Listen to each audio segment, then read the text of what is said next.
ఇప్పుడే జీ5 app download చేయండి. చూడండి మీ ఫేవరెట్ టీవీ షోస్ ఎప్పుడైనా ఎక్కడైనా. అత్తయ్య, మామయ్య గారు రికమెండ్ చేసింది మన ఎదురింటి మైథిలీనా? ఉండొచ్చు. ఆ మైథిలిని రికమెండ్ చేసినట్టున్నారు. లేదంటే ఇది మన ఆఫీస్ కిందకు వస్తుంది. వీళ్ళందరూ ఏంటి ఎవరి కోసం ఎదురు చూస్తున్నట్టు ఇక్కడ నిలబడ్డారు? కొంపదీసి నా గురించి ఎదురు చూస్తున్నారా ఏంటి? సర్లే, ఏదైతే ముందు లోపలికి వెళ్దాం.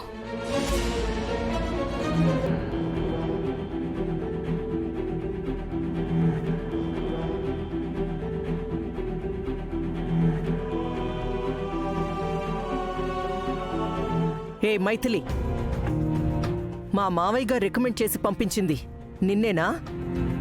అవునండి, తాతయ్య గారి నా జాబ్ రికమెండ్ చేశారు. సిగ్గులేదు నీకు? నీకంత టాలెంట్ ఉంటే ఇలా ఎవరో రికమెండ్ చేస్తే వచ్చే ఉద్యోగాన్ని తెచ్చుకోవాల్సిన కర్మ ఉండేది కాదు. టాలెంట్ లేదు కనుకే పెద్ద ఆయనకి 4 మాయ మాటలు చెప్పి ఉద్యోగం కొట్టేసుంటుంది. నిన్ను నా కంపెనీలో ఎంప్లాయీగా ఎట్టి పరిస్థితుల్లోనూ అంగీకరించను. అవును, నీ మొహం చూడాలంటేనే మాకు చిరాకు. అలాంటిది నిన్ను మా ఎంప్లాయీగా ఎలా అంగీకరిస్తావు అనుకుంటున్నావు? ఉద్యోగం లేదు, సద్యోగం లేదు, వచ్చిన దారినే వెళ్ళొచ్చు. పో ఇక్కడి నుంచి. తాతయ్యని మిమ్మల్ని కలపడానికి ఇక్కడి నుంచి అవకాశం మొదలు పెట్టాలి. ఎలా అయినా మీరు మాట్లాడితే తాతయ్య గారు హ్యాపీగా ఫీల్ అవుతారు.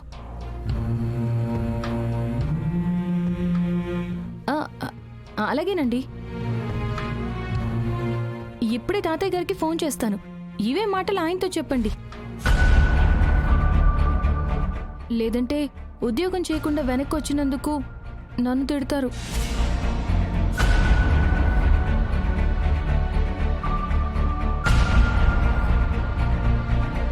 సుహాసిని, దాన్ని ఆపవే. ఏయ్, ఏంటిది? బ్లాక్మెయిల్ చేస్తున్నావా? చచ్చా, మిమ్మల్ని బ్లాక్మెయిల్ చేయాల్సిన అవసరం నాకే ఉందండి.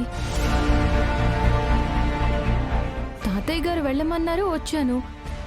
మీరేమో వద్దంటున్నారు. ఇప్పుడు ఈ విషయం ఆయనతో చెప్పాలి కదా. ఏం చెప్పనక్కర్లేదు. మా కంపెనీలో ఎంతో మంది పనికి మాలిన వాళ్లకు ఉద్యోగాలు ఇచ్చాం. After all నీకివ్వలేనా? థ్యాంక్స్ అండి. తాతయ్య గారికి ఇదే మాట చెప్పమంటారా? ఏంటి మాటొస్తే తాతయ్య తాతయ్య అని బెదిరిస్తున్నావు? చేస్తే చేసుకోవే. సుహాసిని, నోరుమై. శుభప్రద, ఆ అమ్మాయిని తీసుకెళ్ళి ఆయన చెప్పిన పోస్ట్ ఇచ్చి తగలబెట్టండి. నేను తీసుకెళ్తానమ్మా, నువ్వు రా మైథిలి. థ్యాంక్ యూ జానకమ్మ గారు. థ్యాంక్ యూ అండి.